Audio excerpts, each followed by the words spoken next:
सरकार इस लाइन पर चल रही थी कि सरकार का काम न्यूनतम हो और सरकार में नौकरियां कम हो और स्व उद्यमिता हो या प्राइवेट सेक्टर का विकास हो। युवाओं को कभी किसी के साथ जरपेशगी जमीन नहीं बनाया जा सकता है, खरीदी हुई वस्तु वो नहीं बन सकता है। कौशल विकास के लिए जितने संसाधन हुए उसको इनके ही लोगों ने, जनता ने नहीं, समाज ने नहीं, सरकार के नज़दीक, पार्टियों के नज़दीक के लघुए भगुए जो है वो खा गए।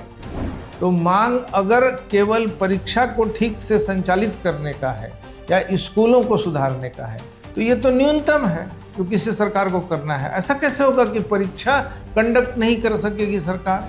नमस्कार, जोहार। आप देख रहे हैं विमर्श न्यूज। मैं हूं आकाश आपके साथ। देश की सबसे बड़ी ताकत कहे जाने वाले युवा आज मुश्किल में है।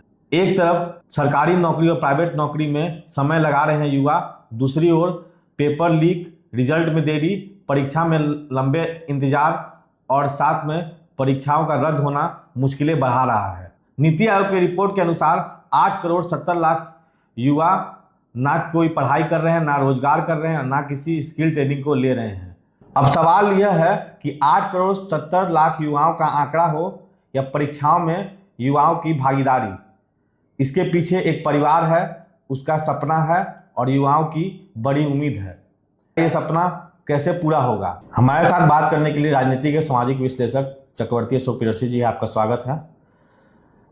आपसे पहला सवाल यह है कि अभी देश में काफ़ी बुरा दौर चल रहा है युवाओं के लिए। लाखों लोगों के पास डिग्री है, वो मेहनत भी कर रहे हैं लेकिन उन्हें नौकरी नहीं मिल रही है। इसके पीछे क्या वजह है? देखिए, ये बुरा दौर निश्चित तौर पर केवल युवाओं के लिए नहीं है, देश के लिए भी है।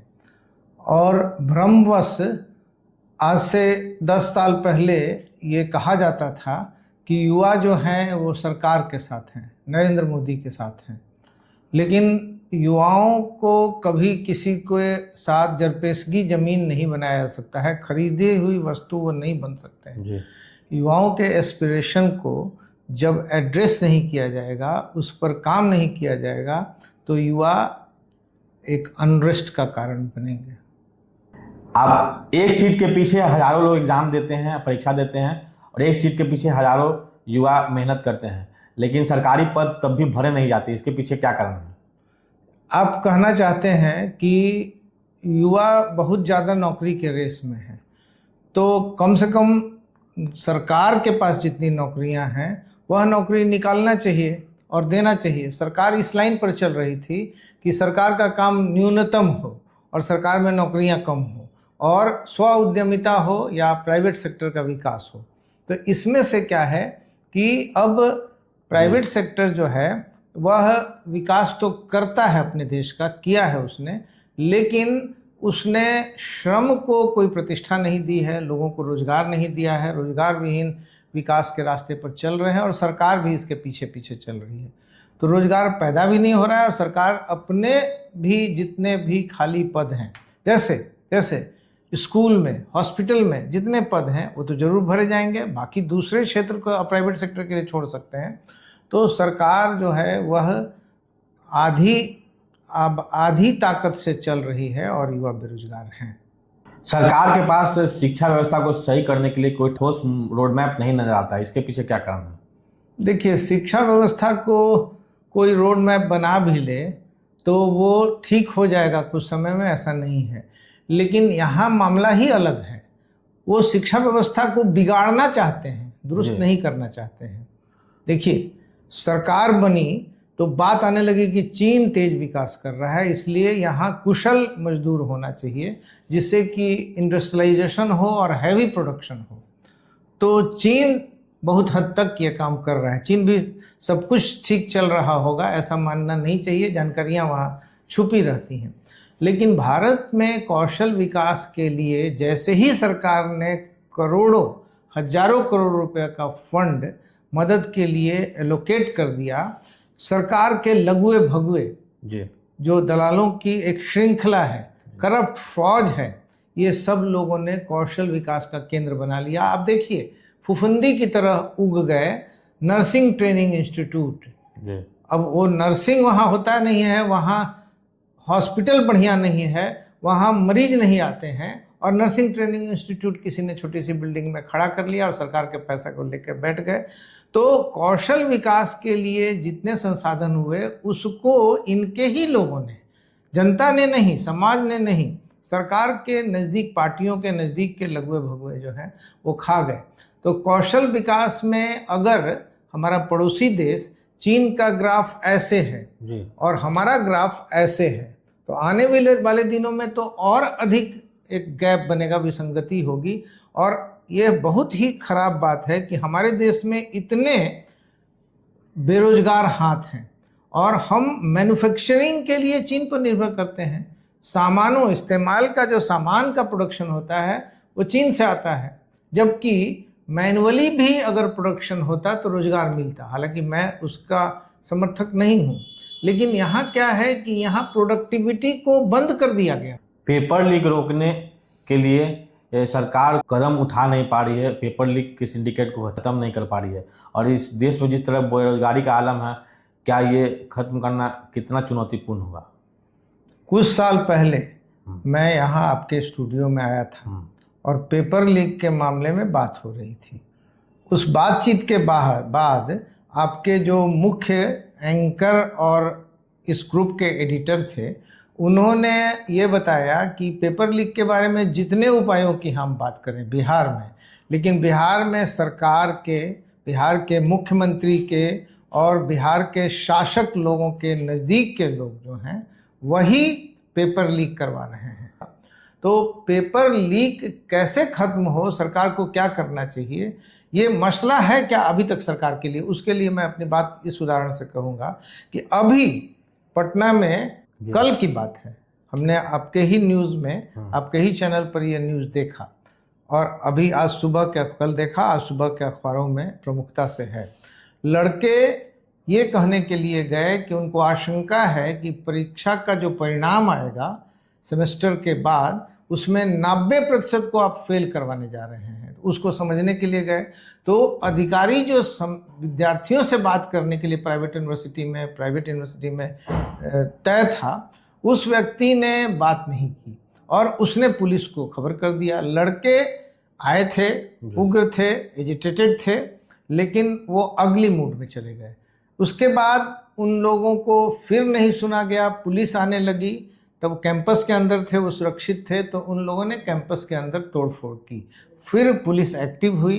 पुलिस जब एक्टिव हो जाती है तो उनकी ट्रेनिंग है दमन करने की, और इसके बाद उनके ऊपर दमन शुरू हुआ। तब विद्यार्थी उग्र हो गए, उनकी संख्या वहाँ बढ़ती चली गई।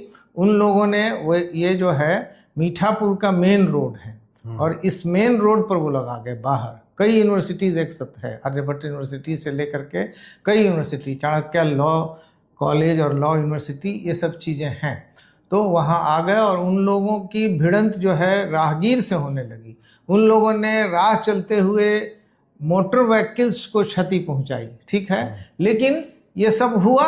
इसमें हम उन लड़कों के उग्रता पर, जिससे कोई बात बनती ही नहीं है, जैसे ही मूवमेंट उग्र हो जाए, जैसे ही मूवमेंट में लोग टायर जलाने लगे, तो लोग समझते हैं कि वो एजिटेटेड हैं, लेकिन असल में वो हताशा में बदल जाता है पूरा मूवमेंट। तो हम आपसे ये कहना चाहते हैं कि दिल्ली में जंतर मंतर पर जिस स्टूडेंट प्रोटेस्ट को कम करके आंका गया, उसको बाद में आंकना पड़ा, उनकी मांगों पर ध्यान देना शुरू किया गया। छल और छद्म है, इच्छा नहीं है। इच्छा उलट इस सिस्टम को बर्बाद करने का है।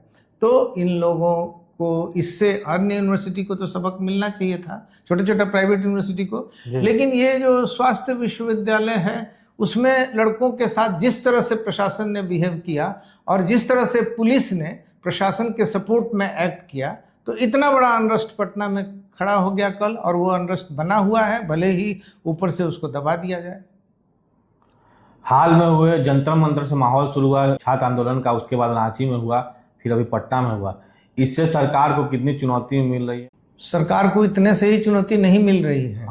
अनरेस्ट ये जो है रिफ्लेक्शन है, सर्वव्यापी अनरेस्ट है। इस अनरेस्ट को कुछ हद तक 3 शहरों में क्रमशः युवाओं के साथ संवाद करके, और उसमें भी खास तौर पर पूना में युवतियों के साथ संवाद करके राहुल गांधी ने, जो कि अपोजिशन लीडर हैं, उन लोगों ने अनरेस्ट पैदा किया गया। लगातार सरकार छात्रों के मांगों को लेकर असमर्थ दिख रही है, फेल हो रही है, तो क्या वाकई में देश में इतना रोजगार है कि सरकार सबको रोजगार दे सके? देखिए, सरकार की नीतियों में दोष है, तो वो रोजगार पैदा नहीं कर रहे हैं, रोजगार का नारा वो दे रहे हैं। अभी भी फिर से इन्होंने कहा है, बिहार की सरकार ने कहा है, सम्राट चौधरी ने 1 करोड़ लोगों को रोजगार देंगे। अब ये आंकड़ेबाजी ये करना जानते हैं, ठीक है। यहाँ तो 2 करोड़ लोग बाहर जाके काम करते हैं, सीजनल, इसको रिवर्स कर देंगे और 1 करोड़ लोगों को रोजगार दे देंगे जिससे कि बाहर लोग नहीं जाएं। ये सब जो है एक बयानबाजी का विषय है, लेकिन वास्तव में तो रोजगार है। बिहार से शुरू करें, देश से शुरू करें। हमारी अर्थव्यवस्था में बहुत सारे प्राकृतिक संसाधन में अनएक्सप्लोर्ड, जिसका उपयोग नहीं किया जाए, ऐसा संसाधन है। और हम लोग गरीबी में भी हैं उन संसाधनों का उपयोग, और वह भी सस्टेनेबल, टिकाऊ उपयोग, कि वह साधन खत्म नहीं हो जाए। तो जैसे पानी बहता है, वाटर रिसोर्स, सदियों सदियों से मनुष्य पानी के साथ जुड़ करके विकसित होता रहा है, और आज पानी ऐसे ही बहा जा रहा है, फरक्का की तरफ मोड़ दे रहे हैं, इधर शिल्ट हो रहा है, ठीक है। फरक्का पश्चिम बंगाल में है, वहाँ से नदी, गंगा नदी को घेर करके, यानी कि इम्बैंकमेंट, तटबंध बना करके, और पानी को बांग्लादेश की तरफ और अन्य दिशाओं में डाइवर्ट किया जाता है। तो अब कहा जा रहा है कि फरक्का को तोड़ दीजिए, पानी का फ्री फ्लो होना चाहिए। लेकिन फ्री फ्लो का मतलब है कि वेग है। फ्री फ्लो के लिए और भी कुछ करना पड़ेगा। जो शिल्ट है, शिल्ट को ड्रेजिंग करके समुद्र में फ्लश कर दीजिए, और पानी का जो है उपयोग कीजिए, पानी के वेग का उपयोग कर दीजिए, समुद्र में भेज दिया जाए। और पानी में जितने तरह के संसाधन हैं, उसमें मछली है, उसमें बिजली है, उसमें सिंचाई का पानी है, उसमें पीने का पानी है, ठीक है, उसमें रासायनिक खाद है, उसमें नेविगेशन है, उसमें टूरिज्म है, ठीक है। तो एम्प्लॉयमेंट जनरेट करने वाला, आप छोटा सा प्रदेश है केरल, और वहाँ गंगा जैसी कोई नदी नहीं है, और वहाँ के नदियों के ऊपर टूरिज्म होता है कि नौका रेस होता है। तो हम ये कह रहे हैं कि रोजगार है, और इस बात को आप मौका दें तो थोड़ा और हम कहें कि जब हमारे यहाँ महामारी फैली थी, कोरोना वायरस फैला था, ठीक है, उसके बाद एकदम प्रोडक्शन बंद हो गया, और प्रकृति, नदियों में गंदा चीज़ जाना बंद हो गया, पेट्रोल उड़ना बंद हो गया, साफ हो गया। और कई जगह पर आप यहाँ से मतलब मीलों मील के ऊपर जंगल के जानवरों को देख सकते थे, ऐसा साफ वातावरण हो गया। उस समय प्रकृति साफ हो गई थी। प्रकृति को वैसा ही रख करके, प्रकृति को केंद्र में रख करके प्रोडक्टिविटी का काम होना चाहिए था, जो कि ये जो है टुच्ची राजनीति जो है, फौरी राजनीति है, नहीं कर रही है। और करने के लिए देखिए, बात समझ लीजिए कि 5 वर्ष में 1 करोड़ रोजगार पैदा करेंगे, इनके लिए जुमला है, लेकिन 5 वर्ष में लाखों लाख रोजगार पैदा हो सके, हमारी प्रकृति में वो शक्ति है, ठीक है। हम इस जुमले को दोहराते हुए शर्म करेंगे कि 1 करोड़ रोजगार बिहार में हो सकता है, ये हम शायद न दोहरा पाएँ, लेकिन इस विश्वास को हम चैलेंज मन से नहीं हटा सकते हैं कि बिहार में रोजगार की अपार संभावना है। और ये तो ऐसा राज्य है जो पिछड़ा है, जो पिछड़ा नहीं है वहाँ भी अपार संभावना है। तो रोजगार की काफ़ी संभावना है। ये सरकार जो है इसके आगे निकम्मी है, और यह सरकार अगर छात्रों की कुछ मांगों को मान लेती है, तो मांग अगर केवल परीक्षा को ठीक से संचालित करने का है या स्कूलों को सुधारने का है, तो ये तो न्यूनतम है जो किसी सरकार को करना है। ऐसा कैसे होगा कि परीक्षा कंडक्ट नहीं कर सकेगी सरकार? अभी ऐसा हो रहा है। क्यों हो रहा है? बेरोजगारी की समस्या का एक पहलू है कि रेलवे के प्रारंभिक परीक्षा में लोग 1 करोड़ उत्तीर्ण होते हैं, और पोस्ट पर जो बहाल होंगे वह 1.25 लाख लोग होंगे। तो अगर 1 लाख और 1 करोड़ रखें तो हर 100 में 1 व्यक्ति को जॉब मिलेगा। देश में सरकार को जितने भी सरकारी स्कूलें हैं उसको सही रूप में ढांचे में परिवर्तन करने के लिए, और प्राइवेट स्कूलों में लोग पढ़ने जाते हैं, उस तरह की प्राइवेट जैसी सुविधा देने के लिए क्या करना चाहिए? देखिए, ये तो सुविधा सरकार के अगर कल्पना कीजिए ठीक ढंग से पॉजिटिव माइंडसेट में, तो ये तो सरकार कर ही सकती थी कि सरकारी स्कूलों में जो टीचर हैं बिहार में अब कम से कम हर एक टीचर वेतनमान प्राप्त करता है, उसमें प्रमोशन है, उसके साथ साथ रिटायरमेंट का भी स्कीम है। अगर स्क्रैप नहीं कर दिया जाए तो टीचर आप मनपसंद रख सकते हैं, और वो योग्य है कि नहीं उसकी जो सिंपल मेथडोलॉजी हो सकता है कि न्यूनतम इस योग्यता वाले लोगों को ही एंट्रेंस टेस्ट में जाने दिया जाएगा। जैसे एक साथ लाखों अभ्यर्थियों को NH पेंसिल से अलग अलग जगहों पर बैठा करके एक कंप्यूटराइज्ड पेपर पर जिसमें केमिकल लगा हो उत्तर टिक करना हो, और उसको कंप्यूटर द्वारा जांच करके प्राइमरी टेस्ट में से तुरंत रिजल्ट निकाला जा सकता है। जैसे कि सिपाही वाले में होता है कि आप जा रहे हैं, आपका सर नहीं सटा, लंबाई कम है, वहीं से बाहर निकाल दिया गया। तो ये सब संभव है। हम काल्पनिक बात यहाँ बैठ करके कर रहे हैं, और काल्पनिक बात करना चाहिए। जब जंतर मंतर पर जो लोग बैठे हुए थे उनके लिए काल्पनिक था कि उस स्टेट को झुका देंगे, थोड़े से लोग बैठे थे। फिर बाद में है कि सोनम वांगचू का अपना एक नाम है, और उनको जब जेल में रख दिया तो उनका स्टेटस पूरा देश में जाना जाने लगा, उनकी पहचान और बढ़ गई। दमन के सामने टिकने वाले व्यक्ति की पहचान बन जाती है। और वो जिद्दी आदमी थे, शुगर पेशेंट थे, जिनको उपवास नहीं करना है, उपवास पर चले गए। देश ने इसकी तरफ देखा। इससे क्या है कि एक माहौल बनता चला गया, और ख़ास तौर पर युवा जो है उधर की तरफ जाने लगा। अब नया दौर है कि युवा को जेन जी आजकल कहा जाने लगा है, और जेन अल्फ़ा जो है स्कूलों के बच्चे को कहा जाने लगा है। इनसे मोटिवेट होकर के बच्चे आ रहे हैं। तो ये जो शुरू करता है वो मान के चलता है कि संभव है। आखिरी में एक प्रश्न है कि देश में जो छात्र आंदोलन जो चल रहा है उसमें लोग बोलते हैं कि शिक्षा व्यवस्था में परिवर्तन तो चाहिए, साथ में संशोधन भी होना चाहिए। तो क्या संशोधन के लिए सरकार आगे बढ़ेगी, आपको लगता है? देखिए, सबसे पहले प्राथमिक जो शाला है वो 100% में 100% लोगों के लिए उपलब्ध रहना चाहिए। प्राथमिक स्कूलिंग का एक कार्ड होता है कि वहाँ शौचालय ठीक है कि नहीं और उसको इस्तेमाल हो रहा है कि नहीं, लड़कियों के लिए शौचालय है कि नहीं, इस्तेमाल हो रहा है कि नहीं। इसके बाद है कि ऐसा बाउंड्री वाल जिसमें इस पार से उस पार देखा जा सके, ऐसा फेंसिंग है कि नहीं, लोहे के ग्रिल से हो सकता है।